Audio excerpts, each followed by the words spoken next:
Voilà, nous sommes donc de retour sur ce plateau. Il est exactement 7 heures du côté des phoques. C'est par Obala. Et en place à Yaoundé, à l'instant, M. Ghislain Pierre Lassono pour la revue de presse. Bonne année à vous, mon très cher. Vous avez le pouvoir. Douala, bonjour effectivement à vous. Je vous souhaite d'ailleurs lever le meilleur pour l'année 2020 qui vient simplement de commencer.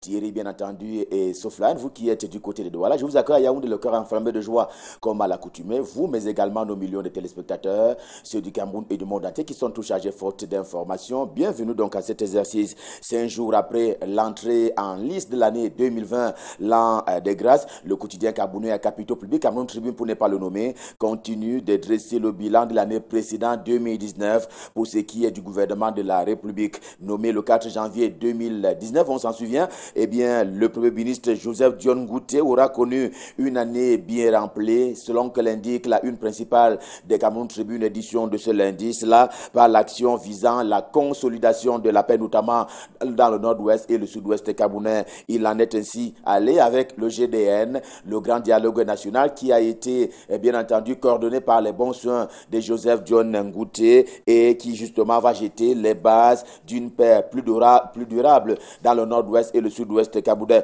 Le gouvernement a aussi réussi, dit le journal, à améliorer bien entendu les rapports entre le secteur public et le secteur privé pour parler de la matière à la fois économique et financière sur le territoire national, mais également avec la collaboration de certains Camerounais de la diaspora. Cameroun Tribune, en parlant de ce secteur-là, fait également remarquer, vous allez le voir en l'une de ses unes ce matin, qu'il y a urgence à ce que le Cameroun renforce l'autorité de l'État en ligne de mire. Les deux régions en crise, le nord-ouest et le sud-ouest, ainsi communément appelées les régions anglophones. Le chef de l'État camerounais l'a clairement indiqué, le territoire, la population et le pouvoir politique vont continuer à s'exercer, à vivre dans le nord-ouest et le sud-ouest camerounais, mais il y a quand même urgence, si l'on s'en tient aux écrits du quotidien Cameroun Tribune édition de ce lundi, à ce que le gouvernement de la République, que le pays renforce l'autorité de l'État dans ces deux régions, signale justement Cameroun Tribune qui en parlait d'ailleurs en guise de défis. Et puisqu'on parlait de défis actuels tout aussi en kiosque ce jour, qui lui aussi doit relever pour s'en féliciter, quels ont été les efforts consentis par le Premier ministre actuel, Joseph Dion Ngouté. Il est un peu le chouchou de la presse ce matin. Défi actuel, par exemple, passe au scanner, ces 12 premiers mois passés à l'immeuble Étoile, et on sait qu'il a été nommé, on le disait tantôt, le 4 janvier 2019. Le journal note non seulement son volontarisme, mais aussi son efficacité. En tout cas, ce sont là les mots qui sont retenus par le journal Défi actuel ce matin pour qualifier l'action du Premier ministre, chef du gouvernement, Joseph Dion Ngouté, qui vient ainsi de fêter l'an 1 à la tête de la primature. Comme Défi actuel, le journal L'Indépendant, tout aussi en kiosque ce lundi, fait dégager une espèce d'unanimité qui se dégage donc autour de l'actuel Premier ministre, chef du gouvernement, Joseph Dion Ngouté. Personne ne l'attendait, mais il a fait bouger les lignes. Le journal en parle ce matin avec une certaine fierté. Le journal La République, tout aussi en kiosque ce lundi, prolonge d'ailleurs cette vision, de la vision de Joseph Dion Ngouté en parlant des jokers. Un joker qui rassure. À ce jour, en guise de bilan encore, il oppose à l'opinion publique nationale, mais également internationale, des avancées significatives, notamment dans la quête de la résolution de la crise anglophone dans le nord-ouest et le sud-ouest camerounais. La Voix du Centre est également en kiosque ce jour. Il contrôle ainsi la situation de l'immeuble Étoile. Il contrôle aussi la situation de l'immeuble Étoile. On peut alors lire que Joseph Dion Ngouté est un soldat infatigable. Quelques traits majeurs vont justement du GDN, le grand dialogue national, jusqu'à l'affaire dite Nextel, en passant par la prise en compte notamment de la diaspora dans les politiques publiques au Cameroun ainsi définies par l'immeuble Étoile, le chef du gouvernement. The Horizon, c'est un journal camerounais d'expression anglaise. Il ne s'arrête pas au bilan. Il se projette déjà, vous le voyez, une principale sur l'avenir, vers l'avenir immédiat, c'est-à-dire l'année 2020, déjà rendue à ce jour, au 6e jour. Et en ce jour de rentrée scolaire, pour ce qui est du Cameroun, pour le compte du deuxième trimestre de l'année scolaire 2019-2020, le journal semble constater une espèce de rentrée gouvernementale pour l'an de grâce et qui est déjà marquée par de nombreux défis à relever de la part d'un certain nombre de membres du gouvernement et justement Il y a des secteurs prioritaires au rang desquels la sécurité, la libre circulation des personnes et des biens, mais également la grande problématique de la mise en œuvre de la décentralisation. Aussi, le journal signale-t-il ce matin qu'il y a donc ces priorités-là et naturellement, les projecteurs seront braqués sur les membres du gouvernement qui ont la responsabilité de conduire ce secteur de la vie nationale. Et moi encore, pour parler du bilan de l'année 2019, avec cette fois-ci le journal d'Aman Mana, le jour du jour, vous le voyez, dont la une porte sur une année noire pour parler de l'année qui vient de s'écouler. Selon le quotidien de le journal d'Aman Mana, eh bien, rien ou presque n'aura été positif en cette année 2019. L'inachèvement de la construction du stade Paul Biya à Olembe à Yaoundé, autant que les arrestations d'un certain nombre de leaders des partis politiques de l'opposition. Oui, voilà les faits qui font dire au journal que l'année 2019 a été une année noire, une année, dit-il, horrible au Cameroun. Passez vite, renchéré pour sa part, réalité de Paul Ngouaré qui dit tout aussi en kiosque ce lundi, encore affirmé, a dit quels ont été les grands combats de Paul Atanganji, le ministre camerounais en charge de l'administration territoriale, le fonctionnement optimal des unités administratives. Et oui, selon lui, il n'y a pas eu rupture dans le dit fonctionnement, que ce soit dans le nord-ouest, que ce soit encore dans le sud-ouest. Lui-même parfois était au volant pour parler de Paul Atanganji, le ministre en charge de l'administration territoriale. Il aura tenu quant au maintien de l'ordre ici comme là-bas. Lui aussi est membre du gouvernement pour parler de Njoya Zakario. Il est donc ministre camerounais, ministre délégué auprès du ministre en charge des transports. Lui aussi qui a mobilisé sa base depuis quelque temps, bien entendu dans la perspective des élections législatives et municipales. Le scrutin couplé qui est prévu pour se tenir au Cameroun le 9 février 2020. D'ailleurs, il relate pour s'en féliciter quels sont les faits d'armes en termes de pénétration de la base qui se voit ainsi remobilisée. D'ailleurs, le quotidien, tout aussi en kiosque ce lundi, eh bien, tient une offre, celle d'un tapis rouge à l'adresse de ce membre du gouvernement en guise de communion avec les siens dans ce département, bien entendu, le plus grand département en termes de territoire de la région de l'Ouest Cameroun et, bien entendu, l'objet étant le départ donc pour les élections couplées prévues pour se tenir en février 2020. L'homme a donc été à la manœuvre, il y va avec conviction, signale le quotidien en kiosque ce jour. La météo des dieux d'honneur 20 il en a fait cas par le passé, mais ce matin, le journal s'arrête à son tour sur la sanction populaire. Oui, la sanction populaire qui est ainsi administrée aux membres du gouvernement et assimilé. C'est ainsi que les Camerounais, par une enquête qui a été menée par le journal, proposent une évaluation intéressée et arrivent justement à attribuer des notes aux membres du gouvernement. D'ailleurs, selon le journal, ces notes varient entre 1,5 et 17 sur 20. Eh bien, 1,5 sur 20 au ministre sans action d'éclat et de visibilité absente contre ceux qui ont fait et qui l'ont fait savoir. Voilà le dossier que propose la météo des dieux de 9 édition de ce lundi. Pour sa part, après un brillant congé, le quotidien Mutation, le journal de Georges-Alain Boyumo, également en kiosque ce matin, eh bien, il fixe son cap, celui des personnalités publiques qui feront parler d'elles en 2020 au Cameroun, tantôt comme étant au centre de l'action gouvernementale, tantôt comme étant hyperviable, tantôt enfin comme agissant dans l'ombre. Question de donner corps au septennat de grandes réalisations qui est donc en cours au Cameroun depuis octobre 2018, date à laquelle Paul Biya a été réélu à la tête de l'État du Cameroun. Le cas de Géo, Georges Elanga Obama, puisqu'il s'agit de lui qui est régulièrement pris, lui qui verra implémenter justement la nouvelle donne en termes de décentralisation sur laquelle revient abondamment justement le journal Anaxama dans sa livraison de ce 6 novembre, que disent 6 janvier 2020, Anaxama international en kiosque, bien entendu cela en faveur de l'article 16, alinéa 3 de la loi fondamentale pour parler de la constitution de la République du Cameroun, qui a justement permis au président de la République, Paul Biya, de solliciter l'avis du Parlement et à la fin, une loi qui conjugue, dit le journal, le code des BIA dans ses généralités, mais aussi ses particularités. Ce code général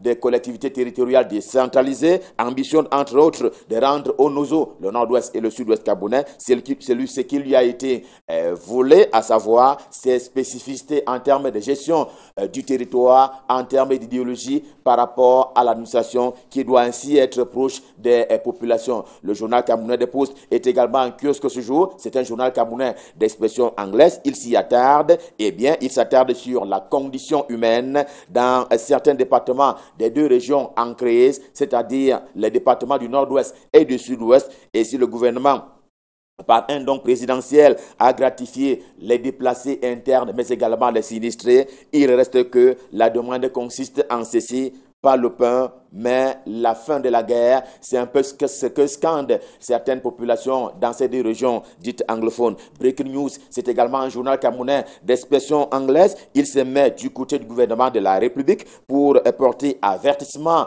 aux séparatistes qui trouveront donc Paul Atangandji sur leur chemin en cette année 2020. Ce sera avec beaucoup de détermination, question de mettre fin à leurs exactions. Seulement, de la vie du bâtonnier, justement, Henri Monono, qui prend place au milieu des autres opinions ce matin dans le journal, eh bien, il ne suffira pas d'en finir avec ces séparatistes.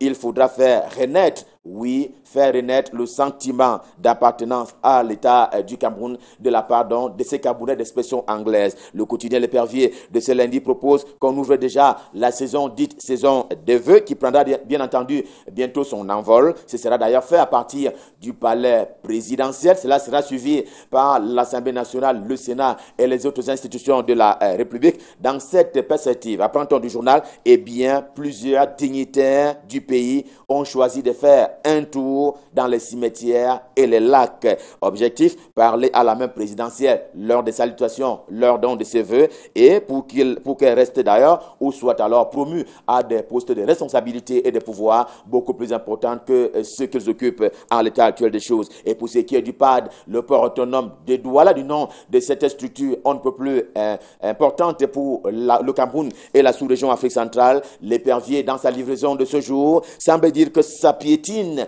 au terminal à conteneurs du port autonome de Douala, car en fait, c'est la direction générale qui se met en marge de la loi en refusant justement d'obtempérer aux décisions de justice. C'est l'opinion qui est proposée ce matin par le quotidien L'Épervier. Au contraire, par sa décision on ne peut plus courageuse, celle portant nationalisation de la gestion du terminal à conteneurs du port autonome de Douala, eh bien, Cyrus Ngor, le directeur général du port autonome de Douala, rentre dans l'histoire si l'on s'en tient aux écrits du journal Sa Presse à une principale édition de ce jour. Selon Stephen Joe, qui commet ainsi cette une, la RTC est à pied d'œuvre et en toute sérénité depuis quelques jours du côté de la capitale économique du Cameroun, Douala, au-delà de ces artifices judiciaires parfois suicidaires de la part du groupe français Bolloré. D'ailleurs, le journal L'Essentiel en kiosque ce jour conclut sur ce coup que le chaos n'aura pas lieu du côté du PAD.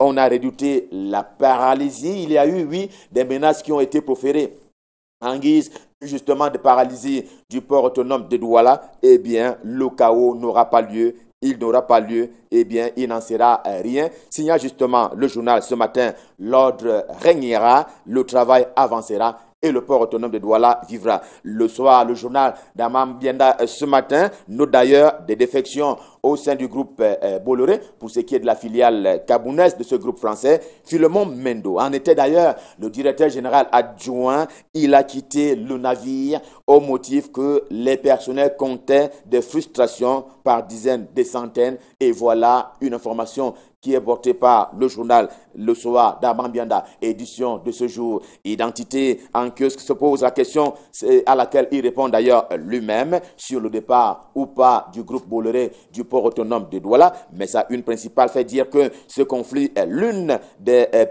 pires moments qui ont été vécu sur la plateforme portuaire du côté de Douala, mais cela n'occulte pas du tout qu'il y a eu des problèmes que les Camerounais ont traversés en 2019, eh bien, y a-t-il lieu de justifier une année plus sereine et plus gaie pour les Camerounais en 2020? On en était au leur en 2019, signale-t-il. Eh bien, ce sera peut-être beaucoup moins en 2020 et il se pose la question de savoir si l'année qui vient de commencer sera beaucoup meilleure que celle qui s'est achevée. En tout cas, le journal redoute un vœu pieux de la part du développement inclusif, de la part de la République du Cameroun, dit-il, il attend précisément le changement en termes de renouvellement du personnel politique. Le journal redoute par ailleurs la pression fiscale à la lecture de la loi des finances 2020. Parlons encore économie et finances, cette fois-ci avec le financier d'Afrique qui ce matin parie sur une croissance plus nette en zone CEMAC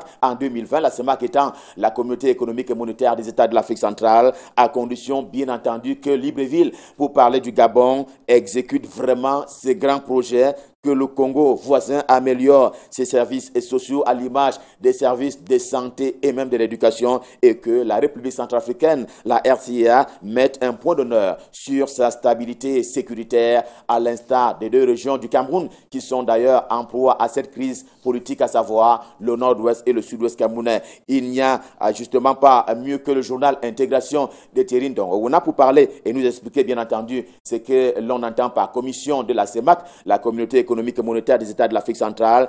Qu'est-ce qu'elle entend faire pour l'exercice budgétaire 2020 pendant les 12 prochains mois? Les pages 4, 5, 6, 7 et même 8 du journal Version Magazine, vous le voyez ce matin, eh bien, ces pages-là se chargent de détails dans la conduite du professeur Daniel Onaondo, qui est donc le président de la commission de la CEMAC, rationaliser, approfondir et dynamiser. Voilà ce qui fonde d'ailleurs le changement de paradigme côté pluriel de la communauté économique et monétaire des États de l'Afrique centrale. Revue de presse Made in Yaoundé, édition de ce lundi Stop Fin. Le cœur enflammé de joie, nous vous avons servi. On prend naturellement rendez-vous pour demain quand il sera 7 heures pour le même exercice et nous serons dans les mêmes conditions. Question de vous servir. Pour le moment, je vous invite à mettre le cap sur Douala. Question de retrouver l'homme à l'adresse particulière. J'ai nommé Michael Chipkio pour la suite et la fin de la revue de presse. Bonjour Michael, c'est à vous à Douala. Bonjour Ghislain Pierre, et la suite de la revue de presse ici à Douala, c'est avec le quotidien La Nouvelle Expression qui nous reparle de ce recrutement des enseignants dans la fonction publique camerounaise et de cette sortie du père Ludovic Lado qui pose une série de questions au ministre de l'Enseignement supérieur. Une lettre ouverte adressée à Jacques Famdongo au sujet de cette affaire des recalés du recrutement des docteurs PhD dans les universités camerounaises. Il revient sur le grief principal des grévistes qu'il exprime en termes d'injustice criade qui aurait émaillé le récent processus de recrutement dans l'enseignement supérieur et dont ils seraient des victimes. Et il propose d'ailleurs qu'une commission indépendante soit mise sur pied pour auditer le processus et les résultats du dit recrutement, que les éventuelles injustices soient définitivement réparées. C'est une lettre ouverte publiée par le quotidien La Nouvelle Expression. Et la grande une de ce journal, vous le voyez, nous parle encore de la situation dans les régions du nord-ouest et du sud-ouest du Cameroun et un paradoxe désormais né entre les dons du couple présidentiel ou alors des dons justement qui sont transmises aux populations déplacées de ces régions du nord-ouest et du sud-ouest du Cameroun et le retour à la paix. On se souvient, le chef de l'État a décidé à la veille de la Saint-Sylvestre de l'envoi d'un convoi de plus de 100 camions bondés de vivres et d'équipements divers pour porter secours aux populations internes de ces deux régions du Cameroun. Mais dans l'ensemble, écrit La Nouvelle Expression, les victimes de cette crise ne sont plus particulièrement impressionnés par ces dons. Ce qu'ils veulent, et disent-ils d'ailleurs dans le journal La Nouvelle Expression ce jour, ce que nous demandons aux autorités, c'est la paix et non la nourriture. Nous voulons rentrer chez nous et cultiver nous-mêmes notre nourriture comme avant, réagit un déplacé basé à Bonabéry, c'est un quartier de Douala. La nourriture ou la paix finalement, les victimes de cette crise de plus en plus toutes de ces régions trouvent qu'elles sont chosifiées. Ce sont les termes de La Nouvelle Expression et le font systématiquement savoir au passage de toutes les caravanes d'aide alimentaire qu'elles viennent du gouvernement ou des pouvoirs publics. Ce sont donc là ces ressentiments des populations déplacées des régions du nord-ouest et du sud-ouest du Cameroun qui choisissent la paix plutôt que de la nourriture comme aide. Le journal Le Messager reste dans la même veine et à la lumière de l'adresse à la nation du président de la République le 1er janvier dernier, le 31 décembre dernier plutôt, le journal Le Messager qui fait une sorte de lecture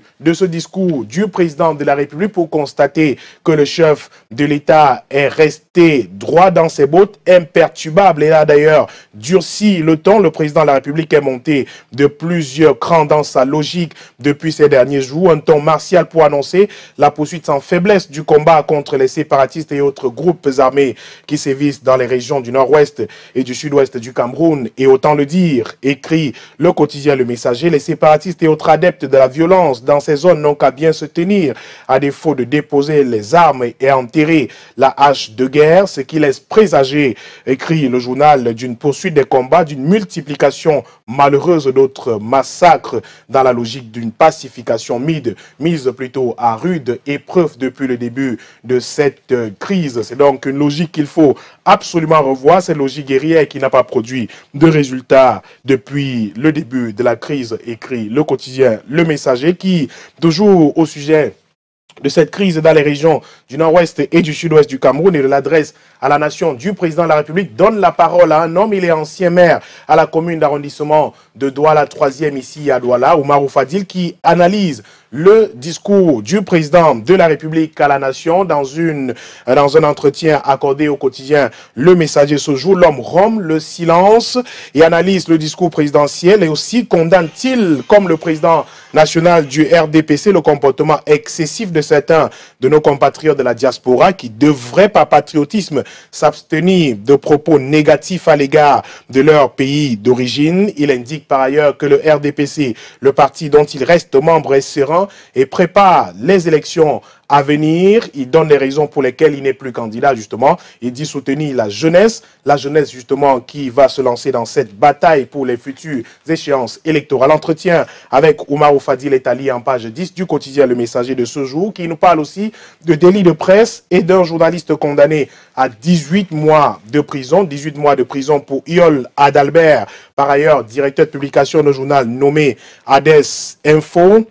Il a été déclaré coupable de propagation de fausses nouvelles, injures et diffamation par le tribunal de première instance de Douala Bonanjo il y a quelques jours. L'homme se faisait passer pour un journaliste et attaquait justement à tout va des personnalités de la République et singulièrement de la ville de Douala. Il a été finalement reconnu coupable il y a quelques jours et le journal Le Messager de prévenir si nombre d'affaires qui pèsent sur la tête de l'homme viennent à passer devant le tribunal, il pourrait écoper un peu plus que de 18 mois de prison, lui qui avait foulé aux pieds les règles déontologiques en matière de communication. Il a donc été frappé et durement par la justice Yol Adalbert qui croupit désormais dans les geôles de la prison de Newbel ici à Douala. Le quotidien Info Matin également en kiosque nous passe de sabotage de la fibre optique de l'entreprise Camtel, un complot finalement audit contre la directrice générale de cette société qui se voit attaquée de toutes parts depuis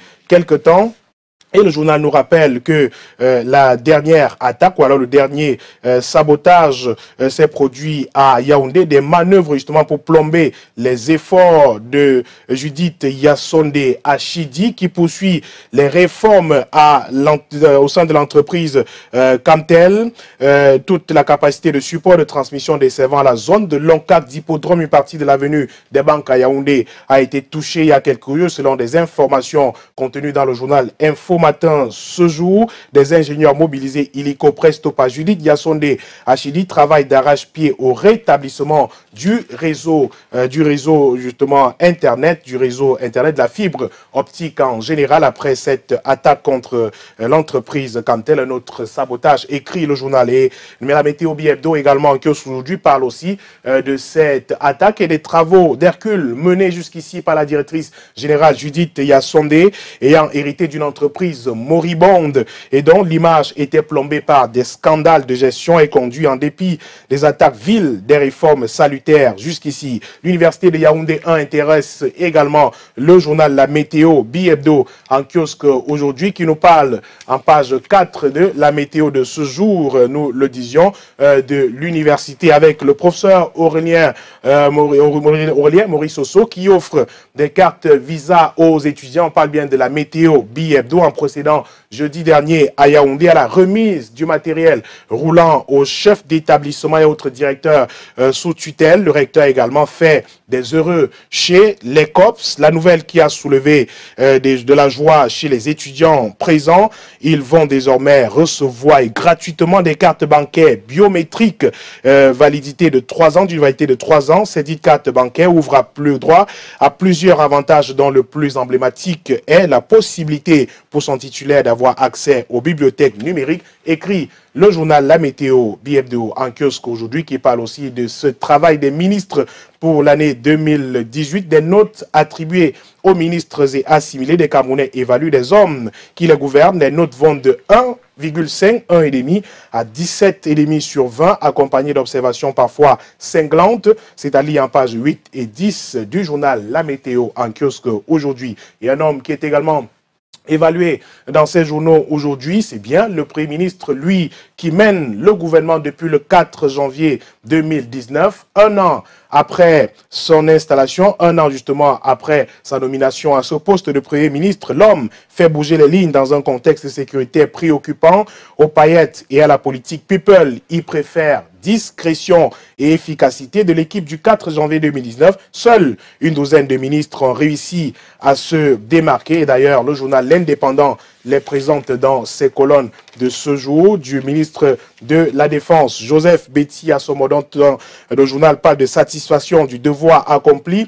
Au ministre de l'administration territoriale, Paul Atangandji, félicité proactivité. À lui, Paul Motazé, à l'épreuve de l'assainissement au ministère des Finances. C'est un pari réussi également pour Aîné Emmanuel Sadi, Manaouda Malachi, une touche particulière. Laurent Esso et d'autres membres du gouvernement qui se sont particulièrement illustrés au cours de cette année 2019 qui vient de s'achever. L'œil du Sahel en kiosque ce jour nous parle de ces événements tristes dans le département du Mayo d'Anaï, dans la région de l'extrême nord du Cameroun. Une famille qui perd 5 enfants dans un incendie. C'était il y a quelques jours. Le feu justement consacré au chauffage du domicile a fini par s'embraser, à brûler la maison tout entière. Les 5 enfants qui étaient dans une chambre d'à côté sont décédés dans cet incendie. Les parents qui ont tenté de les sauver ont également été touchés par le feu, mais leurs vies sont hors de danger, écrit le journal L'œil du Sahel en kiosque ce jour, qui nous parle aussi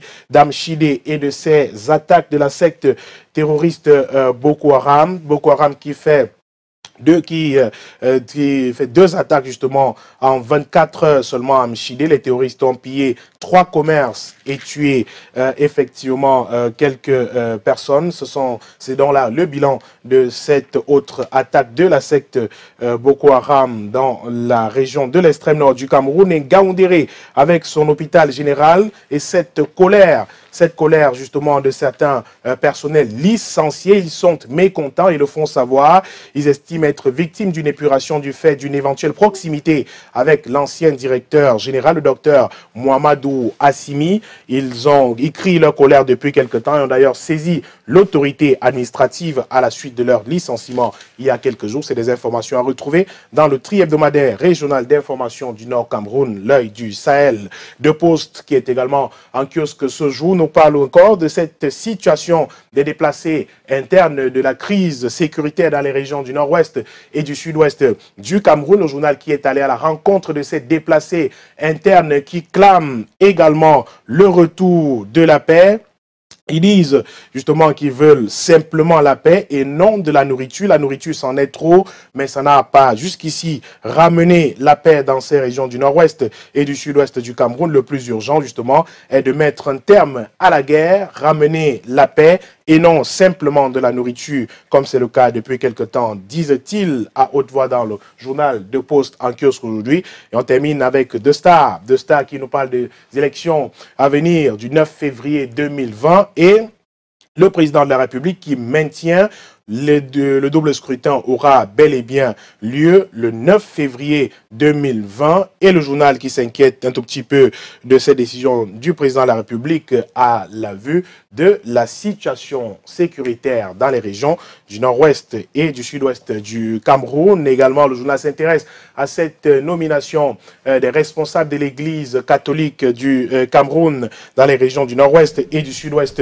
de notre pays. Andrew Kia est désormais l'archevêque de la province ecclésiastique de Bamenda, lui qui a notamment énormément œuvré sur le terrain dans la région du sud-ouest et à Manfé notamment, alors qu'il était encore évêque. Il a justement été remplacé à cet endroit par un administrateur apostolique, l'évêque Michael Bibi, qui devra justement lui aussi œuvrer pour le retour de la paix dans cette région du Cameroun, le sud-ouest notamment et à Manfé en particulier. Merci beaucoup Michael pour cette revue de presse. On ne va pas vous laisser partir comme ça. Tant que vous êtes là, eh bien, on va prendre un tout petit peu le pouls concernant l'actualité internationale. Hors de nos frontières, Michael, qu'est-ce qu'on peut retenir ce matin? Eh bien, on va commencer le tour de l'actualité internationale Soflan avec le Gabon, tout proche de nous. Le Gabon avec le procureur de la République qui a dans une déclaration samedi dernier annoncé que le pays a émis 2 mandats d'arrêt internationaux contre 2 Gabonais poursuivis dans le cadre de l'opération Main Propre baptisée Scorpion, une opération en cours dans le pays effectivement pour mettre hors d'état de nuit les détourneurs de deniers publics. Les 2 personnes recherchées sont proches de Brice Lacruche, Alianga, ancien directeur de cabinet d'Ali Bongo depuis le lancement de ce mandat d'arrêt. C'est le branle-bas dans le pays, annonce le site d'information de Radio France Internationale. La suite avec l'Afrique du Sud. L'Afrique du Sud qui continue de subir des coupures d'énergie électrique avec Africa News, la compagnie sud-africaine d'électricité Eskom qui a repris ses coupures de courant pendant le week-end, invoquant la vulnérabilité du système de production au moment où le nouveau président directeur général du groupe public doit prendre ses fonctions. Il doit prendre ses fonctions ce jour, notamment un peu plus tôt que prévu. Et la situation, en fait, crée des mécontentements dans le pays. Le président de la République, Cyril Ramaphosa, pointé du doigt. Et la République centrafricaine avec le journal en ligne Jeune Afrique et le président, l'ancien président Bozizé, bien sûr, qui attend toujours de rencontrer Faustin Archange Touadéra de retour à Bangui. Depuis le 15 décembre, l'ancien président déchu, Bozizé, dont les proches craignent une arrestation, demande toujours à être reçu par le chef de l'État, Faustin Archange Touadéra, en vain pour le moment, mais cependant, il séjourne dans le pays et on repart en Iran pour parler de cet assassinat du général Soleimani. Londres et Paris qui se rangent derrière Washington après l'assassinat vendredi du général iranien Qassem Soleimani dans un raid américain à Bagdad, le Royaume-Uni, et la France se range derrière les États-Unis, tout en appelant à l'apaisement et à la désescalade des tensions sur place en appelant justement à l'apaisement et à la désescalade des tensions entre l'Iran et les États-Unis. Cependant, en Irak, le Parlement demande l'expulsion de la coalition internationale. Le Parlement irakien qui a réclamé dimanche, c'était hier, précisément au gouvernement, l'expulsion de la coalition internationale du pays 2 jours après la mort du général iranien Qassem Soleimani dans une frappe de drone américain à Bagdad. Voilà, merci beaucoup, M. Michael Kikio. Merci. C'est vrai que depuis quand même, pendant le week-end, il y a une image qui circule sur les réseaux sociaux où on a cet escalier en bois collé sur l'avion national. Mais c'est du grand n'importe quoi à un moment donné. Mais on n'avait pas à comprendre pourquoi est-ce que les gens font ça. Écoutez, vous savez qu'on a parlé du cas d'Intel tout à l'heure, par exemple, qui est une entreprise publique, curieusement, également. On ne comprend pas pourquoi les gens peuvent prendre sur eux de saboter justement des entreprises. L'image des entreprises nationales. Heureusement, Camerco, puisqu'il s'agit de cette entreprise, a rapidement réagi et on a pu retrouver l'image d'origine, l'image originelle justement de cet avion qui avait cet escalier justement en bois qui est un avion justement congolais affrété aux journalistes pour aller en couverture dans une région de ce pays. Mais seulement les gens ont vite fait un photomontage pour dire qu'il s'agissait de l'entreprise Cameco, mais il s'agissait absolument de rien. Des réactions s'en sont suivies immédiatement et on comprend qu'il n'en est pas cas. Mais c'est le lieu peut-être, pourquoi pas Thierry et Soflane, de rappeler effectivement ici que les entreprises dont on parle, d'entreprises publiques dans notre pays, doivent être soutenues par tous. Il n'est pas question de saboter Cameco ou de saboter la Camtel ou bien d'autres entreprises, mais il est question de soutenir. Il s'agit de notre entreprise à tous. Il n'est pas question d'aller à l'encontre, de dire des faussetés, de dire de nouvelles choses. Et cela me rappelle un post, et je le salue ce matin, j'en profite pour le saluer, je présente le président Chop, qui il y a quelques jours justement a fait un post sur sa page Facebook qui disait justement, qui est parti de Douala, c'était samedi matin, si mes souvenirs sont exacts, pour Yaoundé, et qui est revenu à Douala, il était 17 h, il était de retour à Douala, et qui salue justement le professionnalisme dont font montre le personnel de Cameco depuis un certain temps, mais qu'à côté justement les gens trouvent des petits stratagèmes comme ça pour essayer de saboter, c'est quand même, c'est dommage. Mais ce qui est idéal quand même, c'est que ce matin, pour la nouvelle année, eh bien, on va souhaiter bonne année au directeur général de Cameco, cet jeune dynamique qui a une vision, et cette vision, on pense que nous allons vous accompagner pour que cette entreprise puisse véritablement décoller, parce que l'étoile du Cameroun, eh bien, on est ensemble ce matin. Alors vous me faites rire, hein, les messieurs.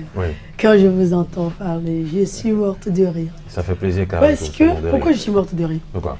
Parce que je pense que Cameco s'est très bien comporté à la suite de la diffusion de cette image.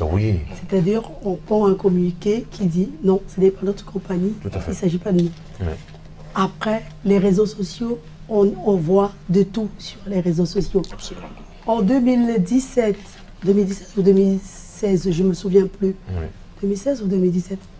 Il y a eu une photo de Soflane qui a circulé sur les réseaux sociaux et dans le monde entier, où j'avais des raids qui partaient de là à là, où les gens avaient écrit voilà, c'est parce qu'elle a fait un régime.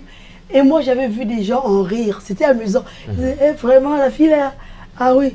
Aujourd'hui, quand je vois un tout petit peu les mêmes gens se plaindre, parce qu'il y a eu juste ça, c'est amusant quoi. Non, les réseaux sociaux sont utilisés un peu n'importe comment, il faut bien le souligner. Et tout à l'heure, avec M. Patrick Christian Dobo, on s'intéressera à cette, comment dire, cette campagne de dénigrement systématique des Camerounais qui dénigrent leur propre pays. C'est bizarre. Systématiquement. C'est-à-dire que c'est normal de critiquer l'action gouvernementale, de trouver qu'il n'y a pas ci, qu'il n'y a pas ça. Mais quand ça devient systématique, quand ça devient le Cameroun bashing carrément, moi j'ai un problème avec ça. Et on va en parler tout à l'heure avec M. Patrick Christian d'abord. Juste après cette page de pub. Avec plaisir, mon soleil, on va y aller. D'accord.